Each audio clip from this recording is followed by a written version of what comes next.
They say there's a first time for everything, and here we're going to try and provide you some valuable insight into alternative education at the Raedwald Trust.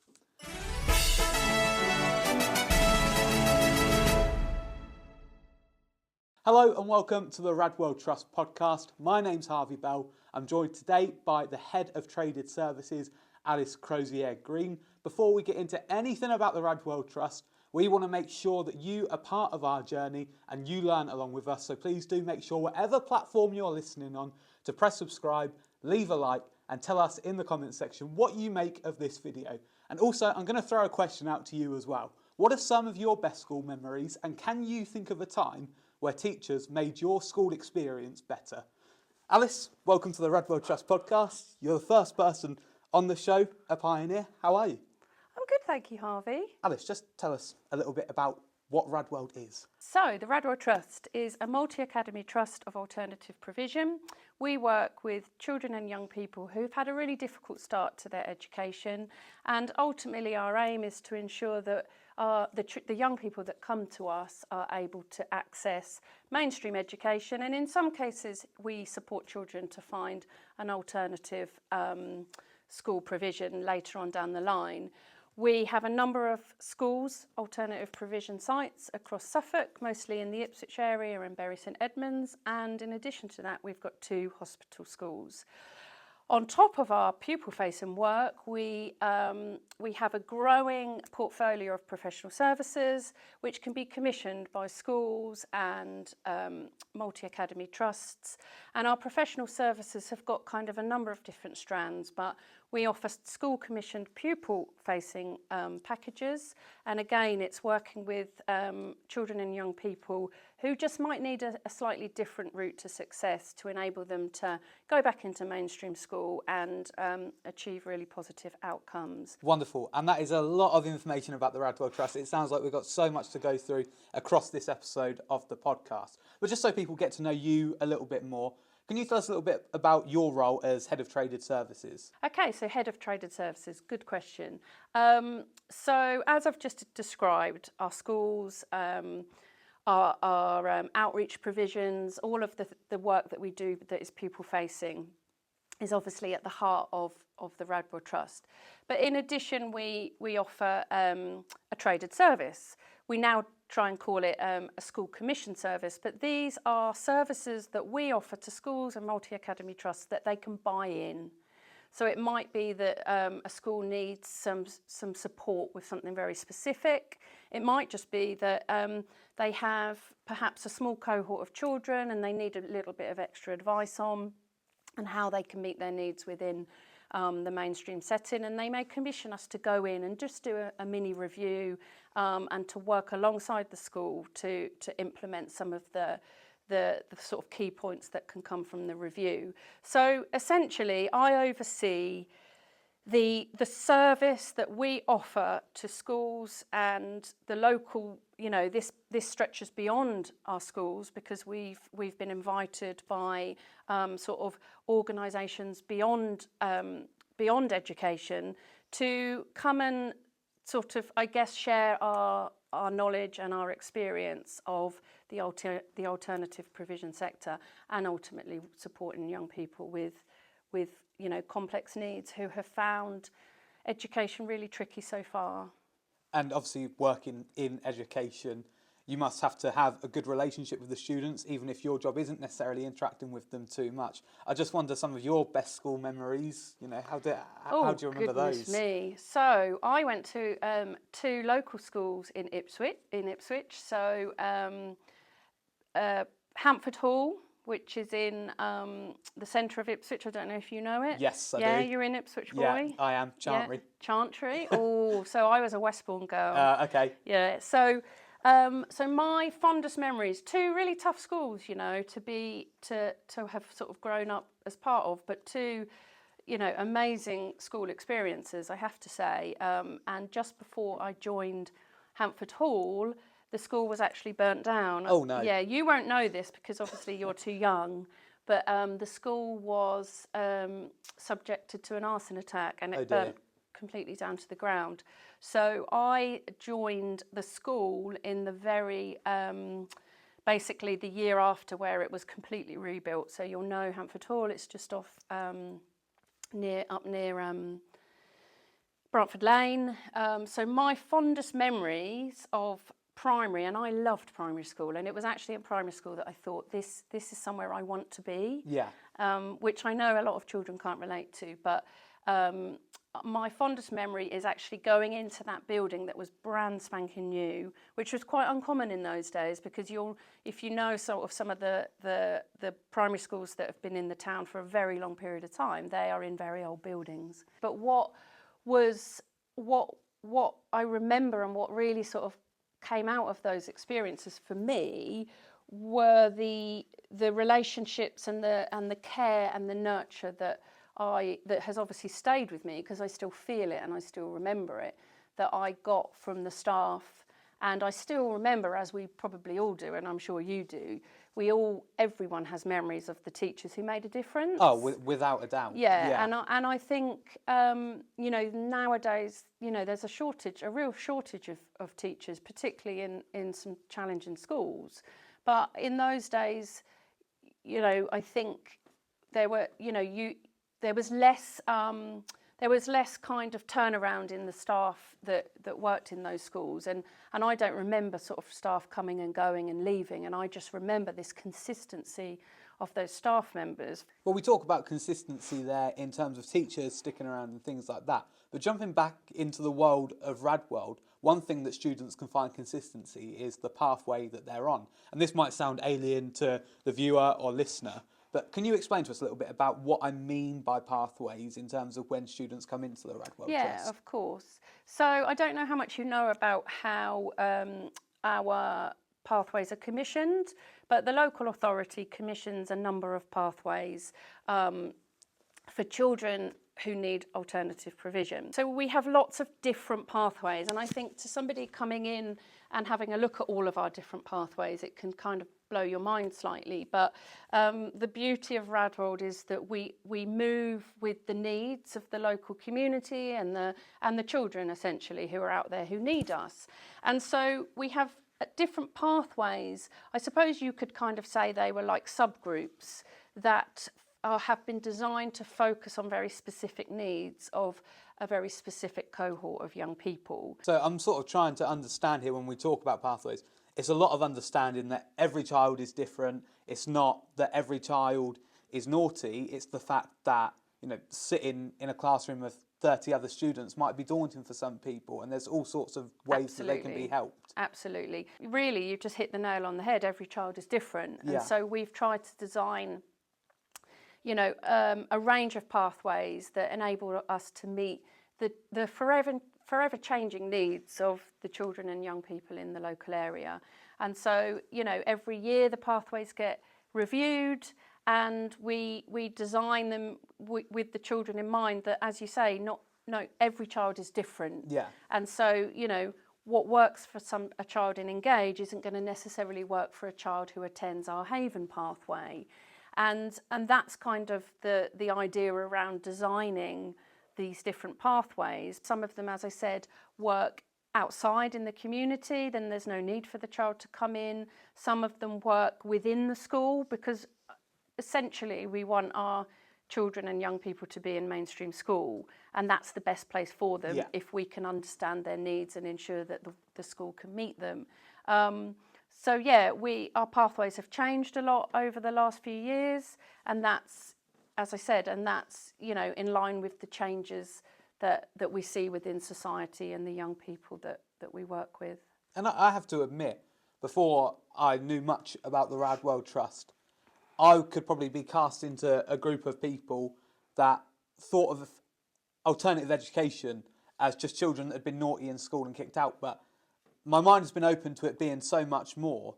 Even the children that maybe do have behavioural issues, there's other things going on, but it's not just kids with behavioural issues, is it? This is children who maybe have illnesses that they can't attend. It's alternative in its widest sense, isn't it? Yeah, and it's really interesting you say that, because I think that perception that alternative provision, or some people, still use the term, the term pupil referral unit. Of course, it's still what we are. But the broader sense of sort of alternative provision is that we work with any child who has an additional need, who has a barrier to learning that is preventing them from being successful in mainstream school.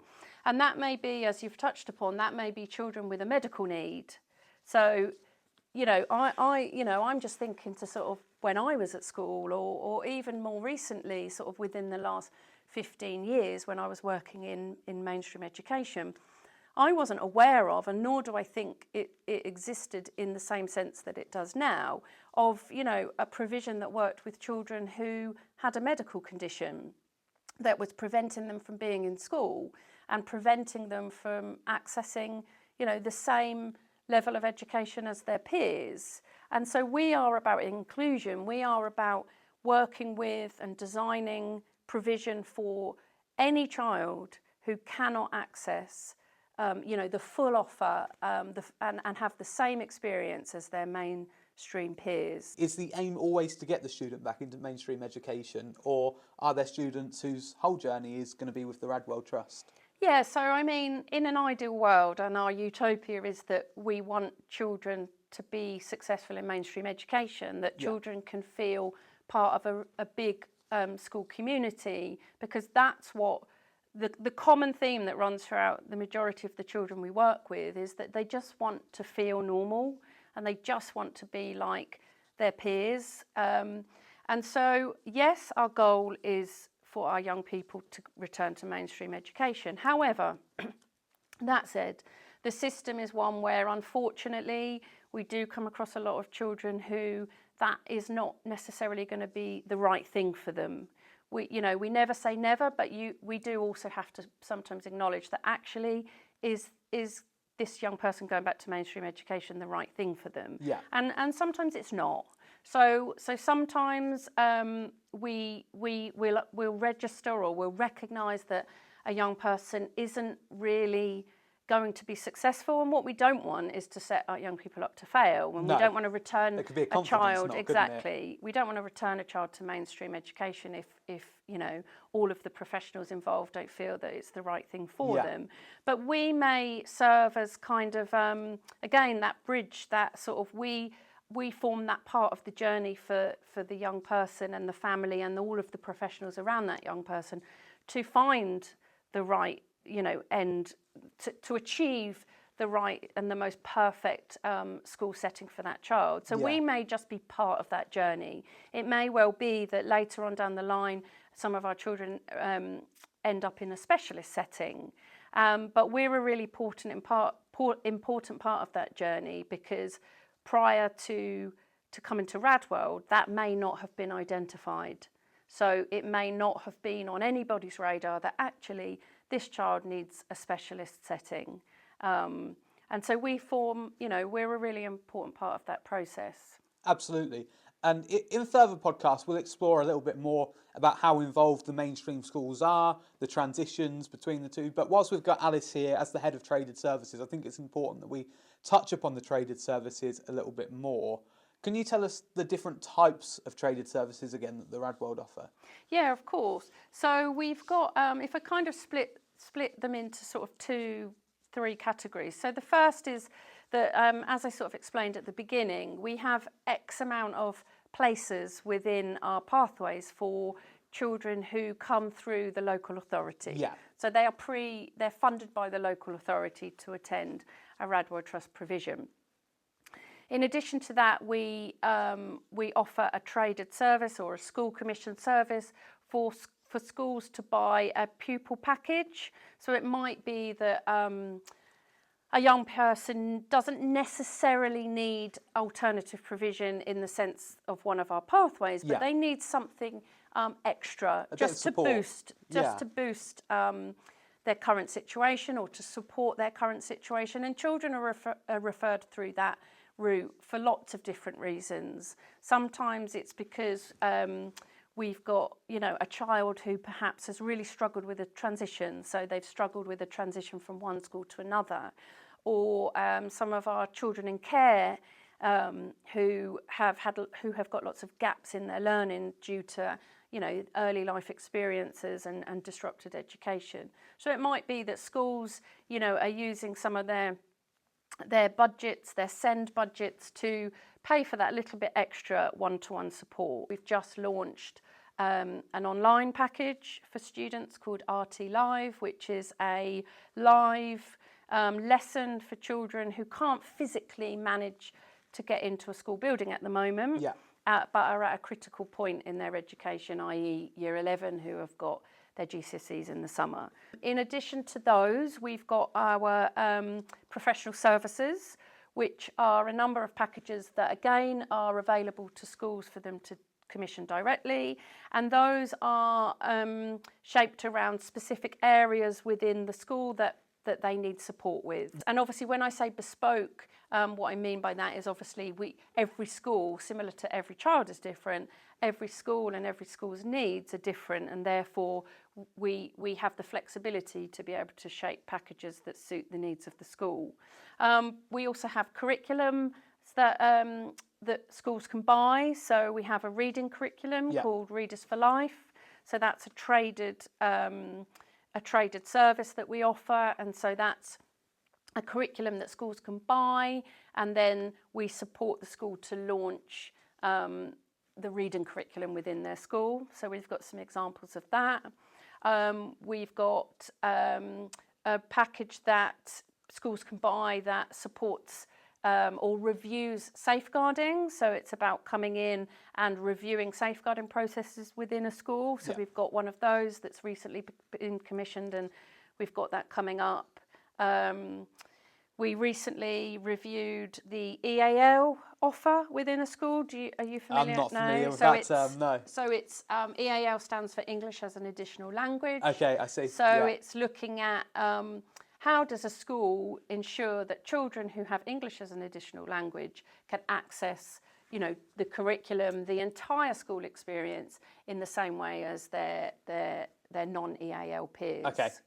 Yeah. So that's just an example of a range of the packages that schools can approach us and and ask us to put something together for them to support them. As a novice to this, I don't really understand too much about the fact that academies are actually offering extra products on top of this. How did that originally come around?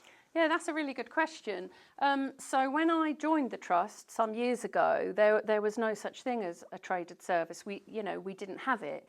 And it was born, I suppose, out of a project that we ran with the Suffolk Virtual School. So the Suffolk Virtual School, and every local authority has a virtual school, is there for children in care, to monitor and ensure that children in care receive the same quality and access to education as their non-looked after peers. And so sort of going back, and I'll have to try and give you a bit of a potted version of it, we ran a project with the Suffolk Virtual School, where we were given a number of children to work with and basically deliver. I suppose you could look at it as a mini pathway that was delivered as a form of outreach. So we did this as an extra piece of work. Yes.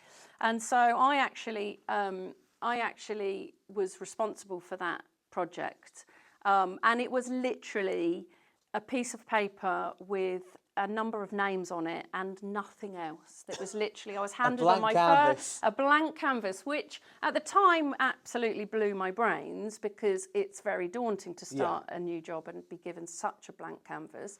But, that was it in its embryonic state, if even possibly pre-embryonic, if you can even go to that. But and so from that, this service, this outreach service for children in care, really took off, and very quickly, it went from me. I was working in total sort of isolation, but working out within the region, actually supporting children in care as part of this extra project. And getting into schools was a really valuable experience for me, but also for the Trust, because it got us kind of known, because up until that point, we were schools that kids came to, and there was very little in terms of that relationship going beyond the realms of the Raedwald Trust buildings. And so basically I was getting into schools and I was meeting, members of the teaching profession in a range of different schools across the whole of Suffolk. And a lot of people would say, oh, so what is it you're doing? And I'd say, we're here to work with this looked after child. And in time, and although actually very quickly, people would say, oh, is this service available to other children? Yeah. Like, how can I access this service? And at the time, it was literally a service that was, I think we had something like 6 places to begin with. And then it doubled to 12, but it's nothing, is it? No, it's not. And so we very quickly realised that there was a need, there was a significant local need. And at the time, this all happened at the time that our current CEO, Angela Ransby, had just joined the Trust. And so I remember her meeting with me one day, and she was just trying to get used to the Trust and find out about all these different pockets that seemed to be popping up across the Trust, and outreach being one of them. I told her about what I was doing, and I sort of said, there's a lot of inquiries coming in on whether or not we can offer this to other children. Yeah. Could this be something that's bought directly by the school? And that saw the sort of birth of the offer that we were able to give beyond children in care that was being commissioned by Suffolk Virtual School. So it kind of started, in this embryonic state as a project. It was a pilot project that was obviously commissioned by the Suffolk Virtual School, and then it grew to be so much more than that. And we kept that, obviously, that piece of that project with children in care, and yet we then extended it to every child. Obviously, when I say every child, they had to be referred directly by the school. But why did we want to sort of hold on to something that was really impactful for children who really needed it and not offer it to every school across the county? And that's where it sort of came from. And then over time it grew. So it started as a pupil-facing offer that could be bought by schools. And then through those relationships, and really those relationships with our local schools and beyond our local schools, because as I say, we've stretched into Cambridgeshire, we've gone into Essex. I've been up to Manchester and delivered some things up in Manchester, and so those relationships between Raedwald and actually getting into these schools have been really valuable in sort of shaping, I suppose, the traded service, because those relationships enable us to find out what schools need. And so through those conversations and those relationships with externals, it's enabled us to kind of really quickly respond to the need within the local area. And so then we moved on and we realised that we needed to offer some training. So Yeah. I think one day I was observing or meeting with a school about a student that they wanted to buy something in for, and on the back of that they asked, oh, could you do a bit of staff training? So, okay, let's trigger that. And if you know our CEO, you will know that if she gets an idea that she likes, she wants it to happen yesterday. So, it evolved very, very quickly. Yeah. And it grew very, very quickly, which, has its pluses and it's kind of, there are pros and cons to that, aren't there? But it's now sort of, it's got to a point where it's really stabilised, and it's a really secure and well-established service that serves, the local area and beyond.